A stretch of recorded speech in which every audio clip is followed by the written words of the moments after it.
Things an American does that a British person cannot simply comprehend. So if a British person is going somewhere, we would say the distance is in miles. We have to travel this many miles to get there. An American measures distance by time. That is incomprehensible for a Brit. Because as a British person, to travel more than an hour, it's way too far. Americans do that on their commute. An American will literally set off in one state for 12 hours, and guess what? After 12 hours, they'll still be in the same state.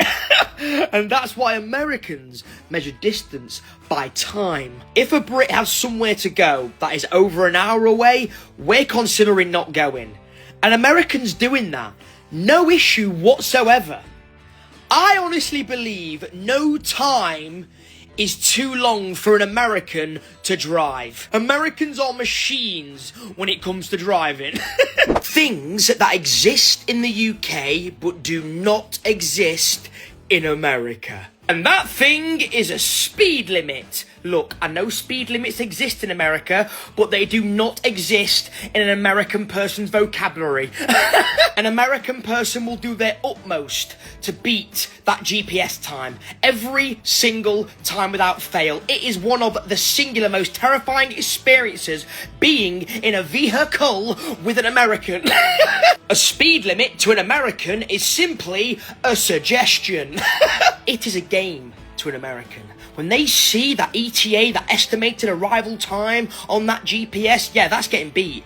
That's getting beat, my friend. Strap in. It is definitely an eye-opening experience being a Brit in a car with an American, right? In America. You don't play around when it comes to being in a car with an American. Speed limits do exist in America, but they do not exist inside the mind of an American, because they will do their best to beat that arrival time and conquer that speed limit. One thing Americans do that British people never do. When Americans text somebody, they will put a thumbs up or the letter K for OK.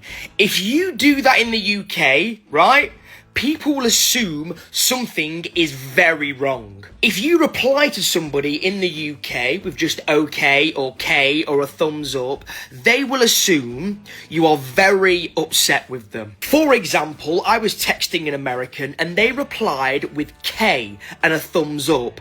And I was confused. I said, "Is everything okay? What have I done wrong?" The American became even more confused. But apparently, this is normal in America. It is normal to reply okay or a thumbs up or K. In the UK, we don't do that. It's classed as like you're upset with somebody, right? Badly. That is a massive cultural difference between the UK and America.